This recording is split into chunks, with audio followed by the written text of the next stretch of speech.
안녕하세요. 화성원대인 홍익 변호사입니다. 구체적 환가 절차를 알아보고 있습니다. 이번 시간에 이제 콘도 회원권, 골프 회원권 등은 어떻게 환가되는 건 보겠습니다.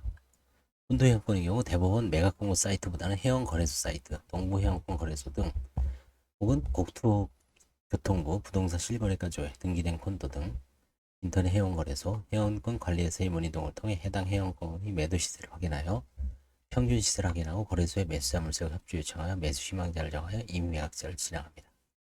골프 회원권의 경우 여러 유형의 골프 회원권이 있고 회원권 보유 여부를 파악하기 쉽지 않은 바 채권자 이 내용, 채무자나 배우자의 통장 거래 내역, 신용카드 거래 내역, 우편물 등을 통하여 골프로 인한 지출을 검토하면 될 것이다.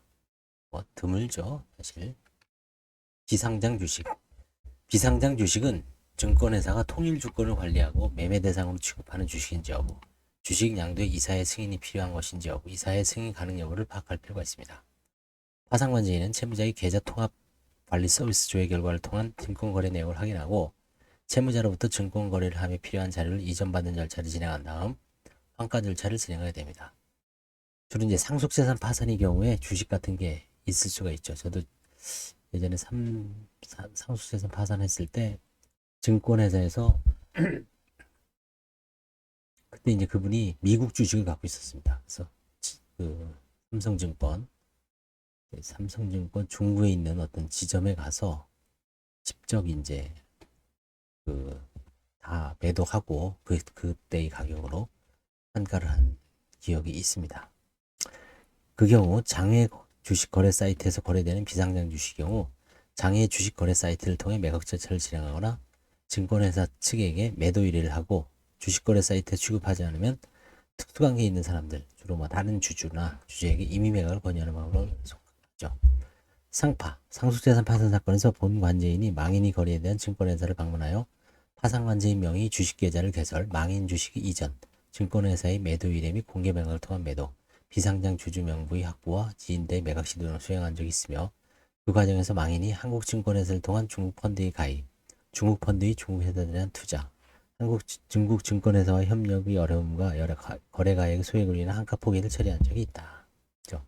주식은 이제 이렇게 직접 증권회사를 방문해서 일단 망인 주식을 상속인한테 이전한 다음에 상속인에서 이제 파는 것 같더라고요.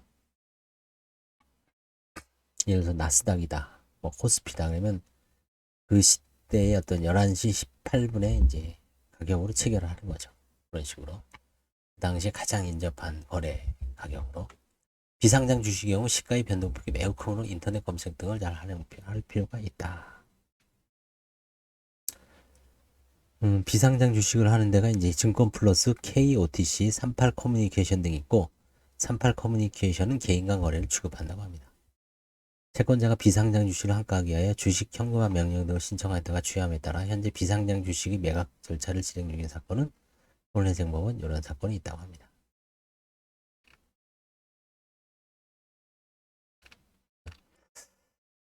또 주식은 가끔 문제가 되죠. 특히 뭐 비상장 주식은 잘 환가 포기가 거의 일반적일 겁니다. 회사가 안 좋을 때. 골프 회원권은 거의 없고 콘도 회원권도 지분으로 갖고 있는 거 있죠.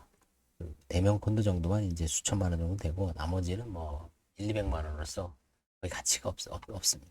거래된 사례가 드물다고 할 수 있습니다. 감사합니다.